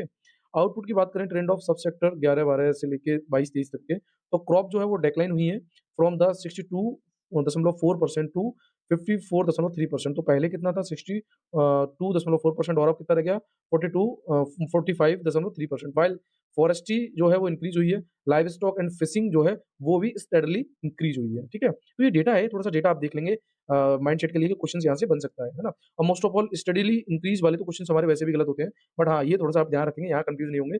वो क्लियर कट कह रहा है डेटा में, live stock and fishing increase steadily, right. अब बात करते हैं हम कुछ इशू जो है लाइवलीहुड को, जो लाइवलीहुड है फार्मर की इंक्रीज होती है उसके लिए। सो कौन कौन से इशू है, जैसे देखिए एक तो टेक्नोलॉजिकल इशू है, हमारे यहाँ इंडिया में क्या है ना, ये टेक्नोलॉजी से किसान बहुत पीछे है, ऐसे कह सकते हैं आप, है ना। और उसके बाद इशू जो है रिसर्च एंड डेवलपमेंट से भी है। उसके बाद है इनएडुकेट इरिगेशन इंफ्रास्ट्रक्चर है, कॉप वेव फिनोमिना है। भाई ये क्या कॉफ वेव फिनोमिना, तो उसकी बात करेंगे तो ये लिमिटेड फूड प्रोसेसिंग फैसिलिटी मिलती है इसमें। इनसफिशिएंट सप्लाई चेन मैनेजमेंट है leading to cobweb phenomena, ये लीड करता है किसको, कॉप वेव फिनोमिना को। अब अच्छा इसके बारे में थोड़ा सा जानते हैं। ये फिनोमिना है जहाँ पे price of certain goods witness fluctuate होते हैं, मतलब कुल मिला के ये है कि कुछ जो you can say that goods हैं उनके प्राइस जो है वो फ्लक्चुएट होते हैं, that are cycling in nature, ठीक है। अच्छा, टेक्नोलॉजी की इशू की बात करेंगे तो only 40% of agriculture activity are mechanised in India, है ना, लोअर देन चाइना। चाइना में 60% जो है you can say that mechanised होती है by the technology, and Brazil में 75, और हम कितना कर रहे हैं, ओनली 47। ये सब हमारे you can say that issue है ना।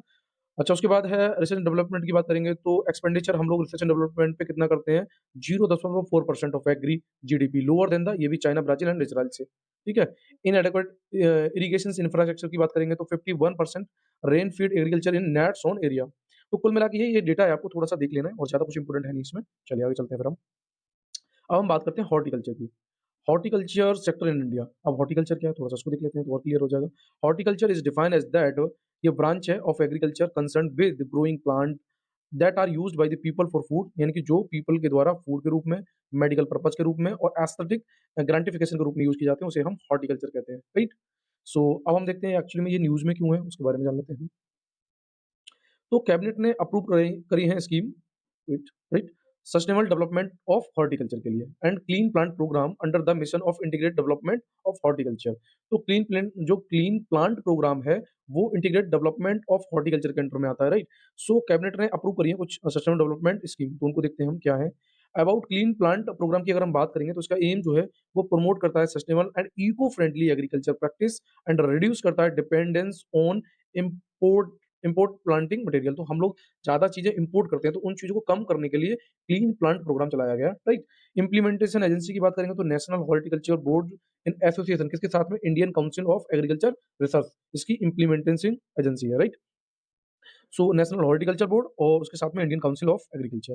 3 कोर कंपोनेंट हैं इसके, तो 9 world class state of the art clean plant centre, उसके बाद सर्टिफिकेशंस फ्रेमवर्क सपोर्टेड बाय किसके द्वारा, regulatory framework under the seeds act 1966, और ये सपोर्ट करता है for the large scale nurseries for infrastructure development. और नर्सरीज आपने देखी होंगी क्या होता है, बहुत सारे डिस्ट्रिक्ट में या कस्बों में जो पौधे बेचते हैं उन्हें हम नर्सरीज कहते हैं, ठीक है, राइट। अब हम बात करते हैं हॉर्टिकल्चर सेक्टर इन इंडिया। तो ये हमने क्लियर कर लिया यहाँ पे। इसमें इन्वॉल्व होता है cultivation, production, processing, marketing of fruit, vegetable, flower, ornamental plants, अभी हमने पढ़ा था। तो इंडिया जो है वो ग्रॉस क्रॉप अंडर हॉर्टिकल्चर कितना 30.1%, ठीक। फ्रूट एंड वेजिटेबल की बात करेंगे तो वो कितना है 90% ऑफ टोटल हॉर्टिकल्चर प्रोडक्शन का, ठीक है। जो कंट्रीब्यूशन है एग्रीकल्चर ग्रॉस वैल्यू एडेड, ये अभी हमने पढ़ा था जीवीए, वो कितना है हमारा 33%। रैंक जो है इंडिया की वो 2 है फ्रूट्स एंड वेजिटेबल प्रोडक्शंस में ग्लोबली, और आफ्टर चाइना, ठीक है, चाइना के बाद हम दूसरे नंबर पे आते हैं। फर्स्ट है हम production of banana, mangoes and papaya में, ठीक है। एक्सपोर्ट की बात करेंगे तो India is rank 14th in a vegetable and 23rd in a fruit. ये थोड़ी बहुत चीज़ें आपको डेटा थोड़ा याद रखना है, या डेटा बेसिस क्वेश्चंस बनेंगे तो। अदर कोई इनिशिएटिव भी ली गई है क्या हॉर्टिकल्चर के लिए? हाँ, mission for integrated development of horticulture यानी कि एमआईडीएच, आप याद रखेंगे, शॉर्ट फॉर्म बोलूँगा जब मैं। ये सेंट्रली स्पॉन्सर्ड स्कीम है। स्पॉन्सर्ड का मतलब होता है, हमने पहले ही क्लियर कर लिया था कि स्पॉन्सर्ड और सेक्टर स्कीम क्या होती है। तो जिसने भी ये वीडियो नहीं देखी है और वो यहाँ से देख रहा है तो क्लियर नहीं होगा, एक बार आप जाके लास्ट वीडियो जरूर देखें। सो सेंट्रली स्पॉन्सर्ड का मतलब होता है जहाँ पे सेंट्रल एंड स्टेट गवर्नमेंट का जॉइंटली शेयरिंग होती है ना। और सेक्टर का मतलब है जहाँ पे सिर्फ सेंटर देख रही होती है, right. So for the holistic growth of horticulture sector, जिसमें covering fruits, vegetable, root tubes, crops, mushrooms, spice flower, aromatic plants, coconut, cashew, cocoa, bamboo and sub scheme under MIDH. तो देखिए पहले आपको ये समझना है कि mission for integrated development of horticulture में कौन कौन सी चीजें आ रही हैं, वो सारी चीजें ये देखी जा रही हैं, ठीक है, अभी मैंने पढ़ के बताई आपको। अच्छा, आप मेरे को कमेंट बॉक्स में जवाब देंगे कि हिमालय रीजन में सेंट्रली स्पॉन्सर्ड स्कीम में सेंटर और स्टेट का क्या रेशियो रहता है। उसके बाद आप मेरे को जवाब देंगे यूनियन टेरिटरी में क्या रेशियो होता है ना, सेंटर एंड स्टेट का। सो सब स्कीम कौन कौन सी है, जैसे नेशनल हॉर्टिकल्चर मिशन 2005-6 है, horticulture mission for north east and Himalaya state, national horticulture board, coconut development board, central institution for horticulture Nagaland, ये सब स्कीम है किसकी, एमआईडीएच की, राइट। आगे बात करते हैं हम कोऑर्डिनेटर। देखिए ये तो मैं आपको वन वे में बता दे रहा हूँ, चमन इसकी फुल फॉर्म है ना, ये भी हॉर्टिकल्चर के अंडर में आती है इसकी। तो coordinator programme on horticulture assessment and management using geo informatics यानी कि Chaman for a better horticulture assessment, ये किसके लिए चलाई जाती है, बेटर हॉर्टिकल्चर असेसमेंट के लिए, and develop through the remote sensing, GIS and field survey के थ्रू, ठीक है। इसी तरीके से एक और है सुरक्षा प्रोग्राम, ये भी चलाया जाता है, ठीक है। तो ये आपको थोड़ी सी देख के चलनी है। उसके बाद हम बात करते हैं, फिर हमें मिलता है कृषि विज्ञान केंद्र। तो Indian council of agriculture research यानी कि आईसीएआर, ये सेलिब्रेट कर रहा है गोल्डन जुबली ईयर किसका, कृषि विज्ञान केंद्र का, ठीक है। अच्छा, अब हम थोड़ा सा कृषि विज्ञान केंद्र के बारे में जान लेते हैं, अब आप समझ पा रहे होंगे इसका काम क्या होगा। तो ये क्या करता है, असेसमेंट करता है location specific technology modules in agriculture और उसके लीड एंटरप्राइजेज हैं, ठीक है। अगर हम केंद्रीय विज्ञान केंद्र की सॉरी कृषि विज्ञान केंद्र की बात करें तो इसको पहले स्टेबलाइज करा गया था 1974 में, कहाँ पे, पुदुचेरी में, और तमिलनाडु एग्रीकल्चर यूनिवर्सिटी कोयम्बटूर के द्वारा। और फाइनेंसिंग की बात करें तो 100% ये फाइनेंस होता है किसके द्वारा, सेंटर के द्वारा, ठीक है। अच्छा, अब हम बात करते हैं हाँ, ये भी देख लेते हैं हम, डॉक्टर मोहन सिंह मेहता कमेटी जो है उसने स्टेबलाइज करा था, ठीक है, कृषि विज्ञान केंद्र, और ये पहले था फार्म साइंस सेंटर, ठीक है, ये भी थोड़ा सा आपको याद रखना है। अच्छा, अब हम बात करते हैं Krishi Vigyan Kendra are only institution at a district level for technology backstopping in agriculture and allied sectors, ये भी ध्यान रखना है आपको। डिस्ट्रिक्ट लेवल पे ओनली कृषि विज्ञान केंद्र ही एक ऐसा इंस्टीट्यूशन है जो क्या प्रोवाइड करता है, टेक्नोलॉजी, ठीक। They are integral part of national agriculture research system, ये भी थोड़ा सा आपको समझना है, ये इंटीग्रल पार्ट है किसके, एनएआरएफ के, and function as knowledge and resource centre for agriculture technology. अब बात करते हैं हम डिजिटल एग्रीकल्चर मिशन की, ये क्या है भाई। तो यूनियन कैबिनेट ने अभी अप्रूव करा है डिजिटल। अब देखिए डिजिटल डिजिटल से आप सेंस लगाएँगे कि डिजिटल भी होगा, टेक्नोलॉजी भी होगी और वहाँ खेती भी हो रही होगी, ठीक है? जैसे फॉर एग्ज़ाम्पल मैं बताऊँ कि अगर मान के चलो खेत में कीड़े लग गए और आपने ये खेत है हमारा और इस खेत में कीड़े लग गए, ठीक है? हमने क्या करा, अब हम नहीं जा रहे इसमें, हम टेक्नोलॉजी थ्रू करना चाह रहे हैं इन कीड़ों को मारना, तो हमने ड्रोन यहाँ पे आप देखा होगा कई बारी खेतों में किसान जो है ड्रोन का यूज़ करते हैं। अब तो गाँव-गाँव में भी ड्रोन लेके जाए जाते हैं, है ना? तो ये एक अच्छा एग्ज़ाम्पल है ये समझने के लिए कि डिजिटल एग्रीकल्चर है क्या, राइट? सो ड्रोन के द्वारा इन कीड़ों को मारा जा रहा है या खेतों में दवा लगाई जा रही है, ठीक है? सो क्या है देख लेते हैं। यूनियन कैबिनेट ने अभी क्या करा है, अप्रूव करा है डिजिटल एग्रीकल्चर मिशन और an umbrella scheme based on किसके डिजिटल पब्लिक इंफ्रास्ट्रक्चर। ये इंप्रूव करेगा क्या फार्मर की लाइफ्स को। अच्छा, अब हम बात करते हैं ये है क्या? तो इट इज़ ये एक एप्लीकेशन मेथड होगा जो precision agriculture and smart farming की बात करेगा। अभी हम क्लियर कर रहे थे ना, internal and external farm networking and used of web based data platform together with the big data analytics, right? So जैसे अभी मैंने बताया use of drones fight locusts in India and यूक्तिस ग्रीन चेंज, ये सब क्या है? डिजिटल एग्रीकल्चर मिशन के अंडर में आएँगे। ये 2 फाउंडेशन इसके जो पिलर हैं वो 2 फाउंडेशन पे होंगे। You consider sorry 2 foundation pillars हैं कौन-कौन से जैसे एग्रीस्टैक्स ये आपको समझना पड़ेगा और एक हमारे पास है कृषि decision support system, right? So ये 2 फाउंडेशन पिलर हैं डिजिटल एग्रीकल्चर के, तो इनके बारे में थोड़ा-सा देख लेते हैं क्या-क्या नहीं है। सो एग्रीस्टैक की बात करें तो किसान की पहचान, यहाँ पे क्या मिले यहाँ क्या होगा फार्मर सेंट्रिक डीपीआई, ठीक है? तो यहाँ पे हम देखेंगे डीपीआई हम अभी पढ़ रहे थे, ये फुल फॉर्म देखिए जब भी आप देख लिया करो, एक बारी मैं जब बोला करूँ फुल शॉर्ट फॉर्म, सो यहाँ पे डिजिटल पब्लिक इंफ्रास्ट्रक्चर, राइट?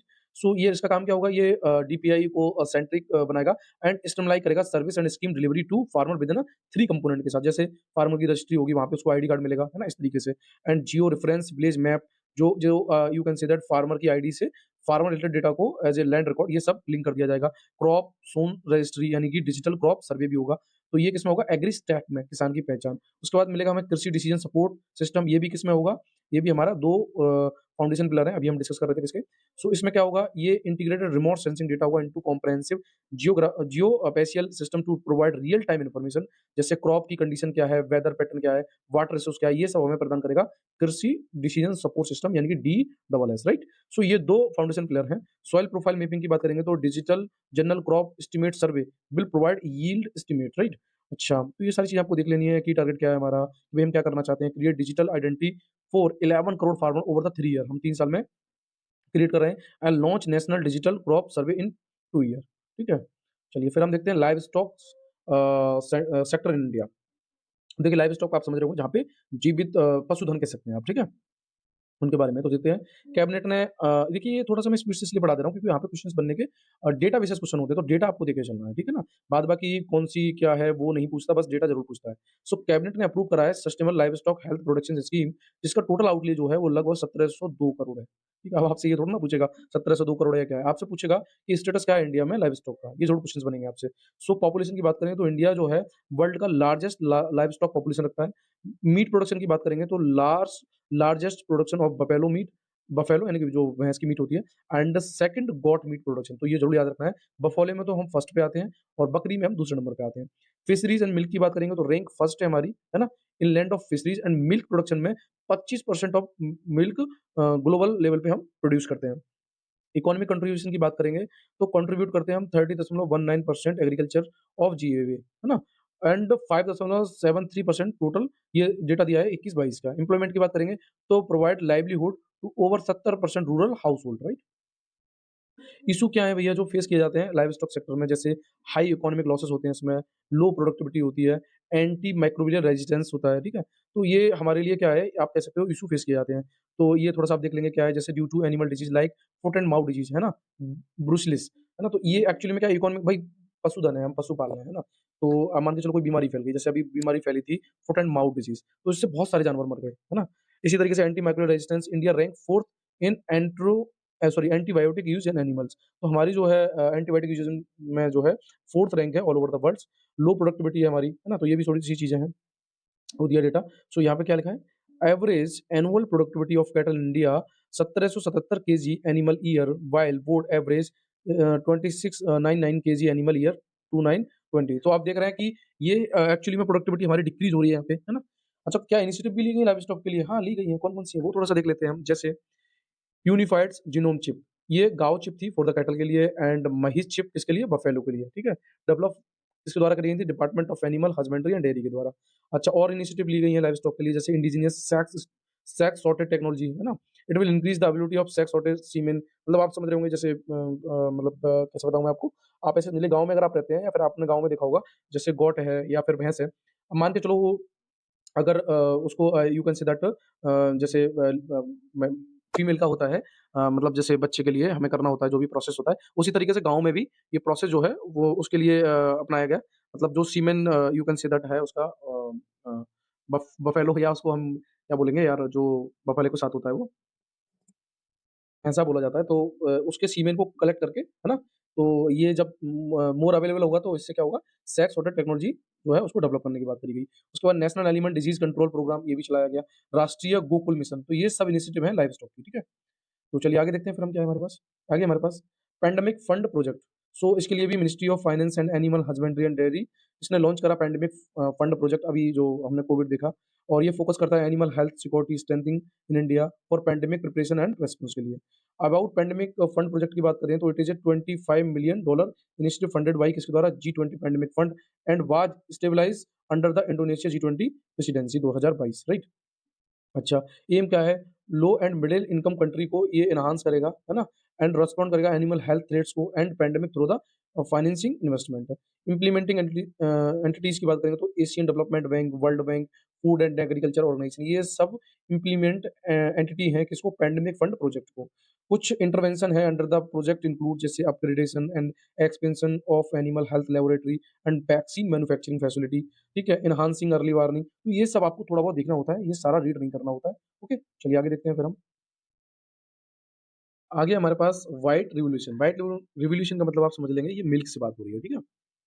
तो सबसे पहले हम ये देख लेते हैं कि इंडिया में डेयरी सेक्टर का क्या हाल है। तो इंडिया जो रैंक है वो फर्स्ट है ग्लोबली इन मिल्क प्रोडक्शन, देख रहे हैं? हमारा प्यारा भारत जो है वो तो फर्स्ट रैंक पे यू कैन से दैट है किसमें? मिल्क प्रोडक्शन में। 25% of the world total milk output is from the India. तो इंडिया से 25% जो है मिल्क आउटपुट होता है एंड कंट्रीब्यूट 4 दशमलव यानी 4.5 से 5% इंडिया की जीडीपी में। वुमेन पार्टिसिपेशन जो है मोर देन 70% है किसमें? इंडिया डेयरी सेक्टर में, मतलब वर्क करने के लिए, राइट? अब हम बात करते हैं न्यूज़ में क्यों है, तो मिनिस्ट्री ऑफ कोऑपरेटिव्स ने अभी रिलीज़ करा है स्टैंडर्ड ऑपरेटिंग प्रोसीजर, यानी कि सॉप्स ऑन व्हाइट रिवॉल्यूशन। तो अब आपको याद रखना है कि स्टैंडर्ड ऑपरेटिंग प्रोसीजर जो है वो किसके लिए है? ये क्वेश्चन अगर आपसे पूछा, तो आप ध्यान रखना कि आप कन्फ्यूज़ नहीं होंगे इसको बिल्कुल, ये मिल्क से रिलेटेड है, right? During diamond jubilee celebration of national dairy development board. तो अभी आप कह सकते हो कि डायमंड जुबली प्रोग्राम चल रहा है किसका? नेशनल डेयरी डेवलपमेंट बोर्ड का। तो अब थोड़ा सा हम पहले यही देखेंगे कि नेशनल डेयरी डेवलपमेंट बोर्ड है क्या? तो देखिए इसके बारे में देखते हैं, मैं शॉर्ट फॉर्म बोलूंगा तो आप समझ जाएंगे, NDDB। So NDDB was founded by the doctor Verghese Kurien के द्वारा, ठीक है? फादर हैं ये किसके? व्हाइट रिवॉल्यूशंस के, इन 1965 में। इन्होंने डिक्लेयर करा था इंस्टीट्यूशन ऑफ नेशनल इम्पोर्टेंस, ठीक है? अच्छा, इस बोर्ड को it develop the implemented operation flood programme 1970 and 1996। देखिए ये इम्प्लीमेंट ऑपरेशन फ्लड प्रोग्राम, तो ये भी किससे रिलेटेड है? हमारा मिल्क से, which lead to white revolution, right? अच्छा, अब हम बात करते हैं व्हाइट रिवॉल्यूशन 2.0 वर्जन, जो अभी गोल्ड जुबली के उपलक्ष्य में ये लाया जाएगा, तो क्या मतलब होगा इसका? सबसे पहली बात आपको समझना पड़ेगा कि इसमें जो है लगभग 1000 लाख किलोग्राम पर डे के हिसाब से 2029 तक हम बात कर रहे हैं कि हम इसको इंक्रीज करेंगे, और इंक्रीज करेंगे हम milk procurement by the 50% from the present level over the next 5 year. मतलब 50% हम क्या करेंगे? प्रोक्योरमेंट करेंगे मिल्क का ना in the coming last year. Sorry. अच्छा, उसके बाद हम बात करते हैं इसका और क्या कहता है ये नेशनल जो NPDD 2.0 वर्जन प्रोग्राम, ये कहता है कि target of white revolution 2.0 version have been समझ under the central sector scheme. अब देखिए सेंट्रल सेक्टर, यहाँ पे सेंटर देखिए, तो ये सेंट्रल सेक्टर स्कीम में भी समझ होगा, राइट? अच्छा, आगे देखते हैं, कुछ फाइनेंशियल इंक्लूजन की भी बात करी गई, तो ये थोड़ा बहुत डेटा आपको देख लेना है। जैसे कि मान के चलो announcement of the nation wide expansion of the cooperation among cooperatives initiative which has been successfully pilot in Gujarat. अच्छा, ये चल भी रहा है गुजरात में, है ना? तो ये सारी चीज़ें हैं। अच्छा, इससे और क्या करेंगे हम? ये हम you consider interest free cash credit बनाएँगे, जो डेयरी फार्मर को दिया जाएगा, राइट? थ्रू द किसके? RuPay and Kisan credit card and distribute micro ATM to dairy cooperative society. Cooperative society का मतलब होता है जहाँ 4-5 लोग मिलके यू कंसीडर किसी वर्क को कर रहे हैं। Bringing banking service to farmer door stop, right? White revolution की बात करें तो ये थोड़ा-सा आपको क्लियर होगा डेटा क्या है, बस ये थोड़ा-सा आपको डेटा याद रखना है कि हमने ये प्रॉमिस करा है, हम ये करेंगे, राइट? 50%, उसके बाद जो है हम किसानों को क्या देंगे, वो सब देखना है आपको। चलिए, आगे हम बात करते हैं व्हाइट रिवॉल्यूशन की। तो व्हाइट रिवॉल्यूशन जो है इंडिया में, ये अभी हमने ज़िक्र करा था इसका, इसको ऑपरेशन फ्लड के नाम से भी जाना जाता है। ये डेयरी डेवलपमेंट प्रोग्राम है, जो लॉन्च करा गया था 1970 में, अभी हमने पढ़ा। And self dependent in milk production, कि भारत जो है वो सेल्फ डिपेंडेंट होगा किस पे? मिल्क प्रोडक्शन पे, ठीक है? अच्छा, उसके बाद spread headed by the national dairy development board is the most extensive dairy development initiative globally, ठीक है?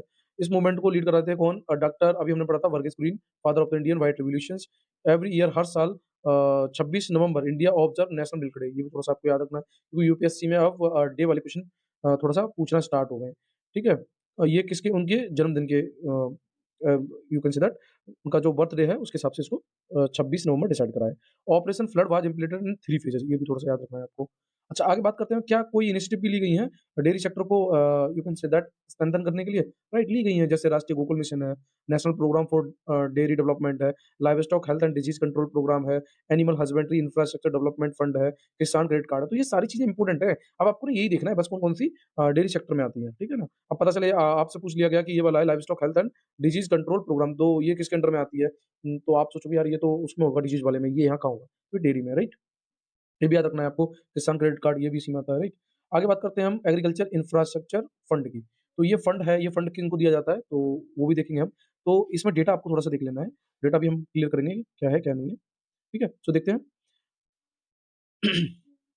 पहले ही देखिए न्यूज़ में क्यों है। Union cabinet approved progressive expansion in central sector scheme of financial facility under the agriculture infrastructure fund to make it more attractive, impactful and inclusive, ठीक है ना? तो यूनियन कैबिनेट जो है वो बात कर रहा है कि भई ये जो एग्रीकल्चर इंफ्रास्ट्रक्चर फंड है, वो ज़्यादा अट्रैक्टिव हो, इम्पैक्टफुल हो और इंक्लूजन हो उसमें सभी का। अच्छा, अब हम देखते हैं क्या है।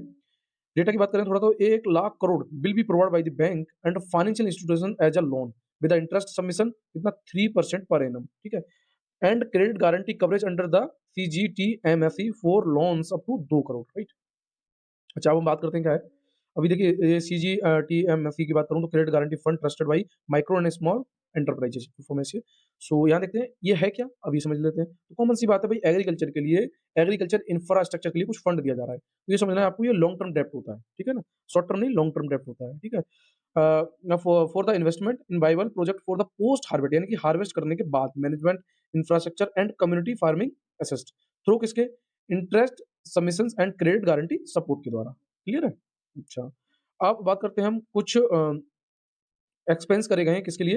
एग्रीकल्चर इंफ्रास्ट्रक्चर फंड के लिए। तो जैसे वेरिएबल फार्मिंग एसेट्स हैं, इंटीग्रेटेड प्रोसेसिंग प्रोजेक्ट है, पीएम कुसुम कंपोनेंट है, ठीक है? तो ये सब एक्सपेंशन है किसके लिए? एग्रीकल्चर इंफ्रास्ट्रक्चर फंड के लिए। अब जैसे अगर हम बात करें पीएम कुसुम कंपोनेंट में, तो ये अलाउ करेगा coverage of component A PM Kusum with ये agriculture infrastructure fund for farmer, grow farmer, farmer producer organisation, cooperative and panchayat. तो कुल मिला के ये सब क्या है? ये फंड के you can say that types हैं जो फार्मर को दिए जाएँगे, ठीक है?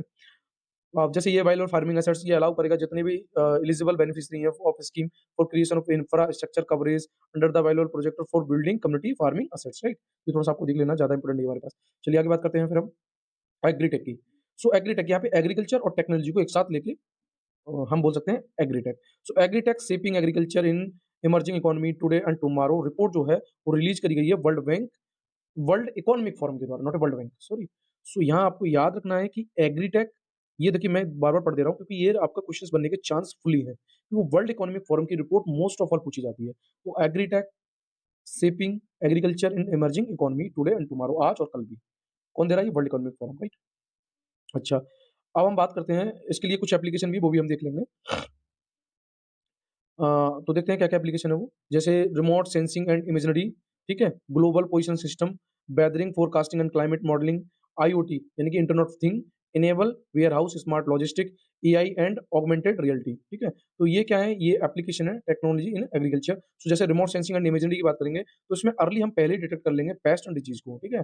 क्या बीमारी होने वाली है हमारी क्रॉप में या क्या नहीं है, और लैंड यूज़ मैपिंग भी हम कर लेंगे, किसमें? रिमोट सेंसिंग एंड इमेजिनरी में। जीपीएस की बात करेंगे तो ये प्रिसिजन होगा फार्मिंग का and apply resource like seeds, fertiliser and with high accuracy के साथ। वेदर फोरकास्टिंग एंड क्लाइमेट, ये उसी से समझ में आ रहा है कि हमारा हम वेदर को यहाँ पे हम early warning system, monitoring impact on climate change. तो हाँ, जो क्लाइमेट चेंज पे क्या इम्पैक्ट पड़ेगा वो भी हम देख लेंगे, ठीक है? मतलब क्लाइमेट चेंज से यू कैन से दैट हमारी फसल पे क्या इम्पैक्ट पड़ेगा वो भी देखेंगे। इंटरनेट ऑफ थिंग का क्वेश्चन यूपीएससी में आ चुका है।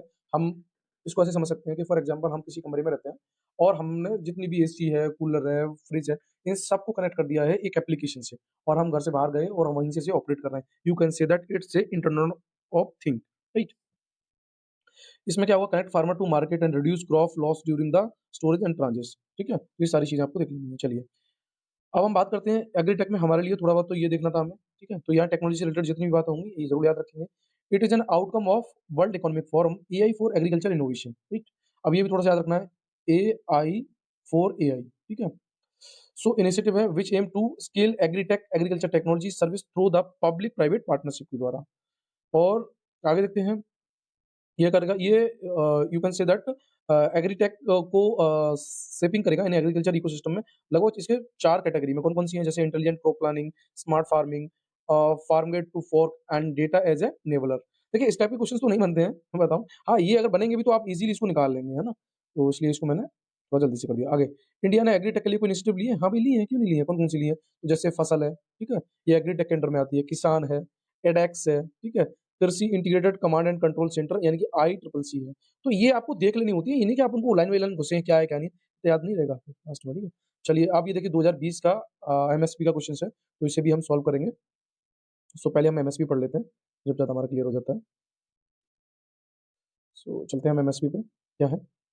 अभी हुआ क्या है, न्यूज़ में क्यों है कि गवर्नमेंट ने जो एमएसपी है वो इंक्रीज़ करी है किस पे? Wheat and 5 other rabi crops पे, ठीक है? तो एमएसपी है क्या? एमएसपी जो है वो मिनिमम रेट है at which farmers sell their crop to the government. जिसपे क्या होता है कि फार्मर जो है गवर्नमेंट को फसल को सेल करते हैं, ठीक है? इसका एम है प्रिवेंट करना फार्मर फ्रॉम डिस्ट्रेस सेलिंग, तो मतलब वो तनाव सेलिंग से बचे रहें, उनको प्रिवेंट करने के लिए एमएसपी लाई जाती है, ठीक है? मतलब भाई मुझे पता है कि मैंने फसल जो है खेत में बो दी, अब मुझे पता है कि डेफिनिटली ये कहीं बिचेगी, नहीं बिचेगी, पर सरकार इसको एक्वायर कर लेगी। क्लियर है ना? तो उसी को हम एमएसपी कहते हैं। एमएसपी कवर करती है 22 क्रॉप, जैसे 14 जो खरीफ की क्रॉप है, paddy, jowar, bajra, maize, ragi, arhar, moong, urad groundnuts, soybean, sunflower, sesame and niger seeds and cotton. 6 rabi की क्रॉप है, जैसे भीट, बरले, ग्राम, मसूर, राइट? अच्छा, उसके बाद इसमें रैप सीड्स है, मस्टर्ड एंड सनफ्लावर है, 2 कमर्शियल क्रॉप है, जूट एंड क्रॉप, ये याद रखनी है आपको, हो सकता है इनसे क्वेश्चन पूछे आपसे। इन एडिशन की बात करें, एमएसपी जो फॉर तोरई एंड डी हस्क कोकोनट, मतलब नारियल में से जो हम छिलका उतार देते हैं, उसको हम डी हस्क कोकोनट बोलते हैं। ये आल्सो फिक्स की जाती है ऑन एमएसपी, जैसे रेप सीड और मस्टर्ड पे होगा आपका तोरई के लिए एंड डी हस्क कोकोनट का जो होगा वो कोपरा के लिए होगा। क्लियर है? अच्छा, अब हम बात करते हैं commission of commission for agriculture cost and price यानी कि CACP, ये रिकमेंड करती है एमएसपी को, और cabinet committee on economic affair यानी कि CCEA, ये चेयर की जाती है किसके द्वारा? प्राइम मिनिस्टर, एक है फाइनल डिसीजन, ठीक है? तो रिकमेंडेशन का काम एमएससीपी का जो को है वो कौन करेगा? वो करेगी commission for agriculture cost and price, ठीक? और फाइनल डिसीजन कौन लेगा? Cabinet committee on economic affair. और ये अनाउंस कब करी जाती है? जब फसल की बुआई होती है तब, ठीक है? CACP की अगर मैं बात करूं यानी cabinet sorry commission for agriculture cost and price की बात करूं, तो consider 3 type of production cost while calculation of MSP, ठीक है? तो 3 टाइप की कैलकुलेशन जो है यू कैन से दैट इसमें इंक्लूड कंसीडर करी जाती है, जैसे A2 A2 plus FL and C2, ठीक है? इसमें CACP यानी कि commission for agriculture cost and price, ठीक है? फूड कॉर्पोरेशन ऑफ इंडिया है, वो नोडल सेंट्रल प्रोक्योरिंग एजेंसी है व्हीट एंड पैडी की, ये भी थोड़ा-सा आपको याद रखना है। अब जैसे CACP का दिख रहा है A2, A2 में क्या होगा? कवर होगा सारे क्या चीज़ है जो cash in kind express income, जैसे farmer seeds, fertiliser, chemical, hired labour irrigation, ये सब इंक्लूड होगा A2 में, ठीक है? A2 प्लस FL में क्या होगा? इसमें एक्चुअल कॉस्ट होगी, उसके बाद इम्प्यूट्स वैल्यू और अनफेयर्ड फैमिली लेबर, ठीक है? मतलब अनपेड का मतलब है जहाँ फैमिली को पेमेंट नहीं मिल रहा है, वो A2 प्लस FL में, मतलब मान के चलो एक किसान है और उसने पूरी फैमिली इसमें इंक्लूड कर रखी है, ठीक है? तो वो A2 प्लस FL में आएगी। उसके बाद हम बात करते हैं includes A2 plus FL along with the revenue foregone on own lands and fixed capital assets interest, ये भी सब C2 में इंक्लूड होगा, राइट? अब हम क्वेश्चन देखते हैं, तो क्वेश्चन हमारा पूछा गया है यूपीएससी में, तो पहले उसको देख लेते हैं, राइट? सो क्या है 2020 में, क्वेश्चन है हमारे पास, in case of all cereals pulses oil seeds the procurement of minimum support price is unlimited in any state and UT of India. देखिए, पहले तो आपको यहाँ सेंटेंस मिल रहा है अनलिमिटेड, ये बहुत एक्सट्रीम वर्ड है यार, ऐसे कैसे होगा, है ना? एमएसपी जो है वो अनलिमिटेड होगी किसी भी स्टेट और यू कंसीडर यूटी में, सो इट्स नॉट पॉसिबल, ये तो हो ही नहीं सकता। In case of cereals and pulses the MSP is fixed in any state and UT at level to which the market price will never rise. ऐसा कैसे हो सकता है यार? कभी बढ़ेगा ही नहीं प्राइस का, नॉट। सो आंसर क्या होगा? Both, neither one and two, right? Neither one and two. चलिए, सो ये देख लेंगे अब आप, ठीक है? चलिए आगे हमारे पास क्या है वो देख लेते हैं। अब हम बात करते हैं इंडियाज़ एग्रीकल्चर एक्सपोर्ट पॉलिसी की। तो एग्रीकल्चर एक्सपोर्ट इंडिया की अगर बात करें तो थोड़ा-सा हम देख लेते हैं। अभी 8% डिक्लाइन हुआ है जो सेशन है 23-24 वाला, ठीक है? सो अब हम कुछ डेटा देखेंगे। देखिए, ये डेटा ही थोड़ा-सा आपके लिए इम्पोर्टेंट है। राइस की अगर बात करें तो 20 rice constitutes of 1% of total export. उसके बाद क्या है? मरीन प्रोडक्ट है और स्पाइस है। तो ये थोड़ा-सा आपको डेटा याद रखना है कि एग्रीकल्चर एक्सपोर्ट की अगर हम बात करें और इम्पोर्ट जो है, वो डिक्लाइन तो हुआ ही है, बट एक्सपोर्ट हम कितना करते हैं? राइस जो है हम 21%, मरीन प्रोडक्ट 15% और सर्विस हम 9%, राइट? वेजिटेबल ऑयल कंस्टिट्यूट 45% हम इंपोर्ट करते हैं। उसके बाद हम pulses 11%, fruit and vegetable 8%, right? तो एक्सपोर्ट कितना कर रहे हैं, इंपोर्ट क्या कर रहे हैं वो देखना है हमें। The share of India agriculture export and import in the world agriculture trade in 2022 क्या हुआ है 2.4% एंड 1.9% रेस्पेक्टिवली। तो देखिए यहाँ पे हम एक्सपोर्ट कर रहे हैं 2.4% और इंपोर्ट कर रहे हैं हम 1.9%, ठीक है? क्या? एग्रीकल्चर को। ये हमारा डेटा है 23 का, ठीक है? अच्छा, बात करें इंडिया की जो है वो 9 रैंक है, इसमें ग्लोबल एग्री एक्सपोर्टर में। एग्रीकल्चर एक्सपोर्ट पॉलिसी की बात करें 2018 तो उसका ऑब्जेक्टिव है, इसका मेन ऑब्जेक्टिव है कि फार्मर की इनकम को इंक्रीज करना through value addition and minimise losses across the value chain और उनके लॉसेस को मिनिमाइज करना। टारगेट एम की बात करें तो double agriculture export to over, हमें डबल करना है 60 बिलियन बाई 2022, ठीक है? तो कुल मिला के डबल एग्रीकल्चर एक्सपोर्ट करना है हमें, डाइवर्सिटी एक्सपोर्ट बास्केट ये टारगेट है and double India share in the world agri export, सारी चीजें वही है। Promote noble indigenous organic ethnic and trade, सुना, राइट? आप कुछ स्टेप भी लिए गए हैं क्या प्रमोटिंग एग्रीकल्चर एक्सपोर्ट को लिए? हाँ, लिए गए। जैसे trade infrastructure for export scheme, देखिए टाइज ये ली गई है कि भैया हम ज्यादा एक्सपोर्ट करें, इंपोर्ट कम करें। मार्केट एक्सेस इनिशिएटिव स्कीम, ठीक है?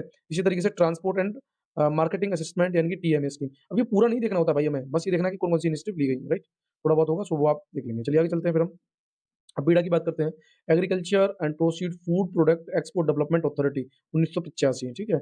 इसका काम क्या है? इसका मेन काम है प्रमोट करना एक्सपोर्ट को और टेक केयर करना किसकी? GI registration for Indian product abroad, यानी कि विदेश में जो यू कंसीडर इंडियन प्रोडक्ट है उनका जीआई रजिस्ट्रेशन करना और फिलिंग करना सर्टिफिकेट एंड ट्रेडमार्क एप्लीकेशन। ये सर्व करता है as a secretary to the national accreditation board overseeing the, और क्या दिखता है? Accreditation of certification body of organic export under the national programme for organic protection, right?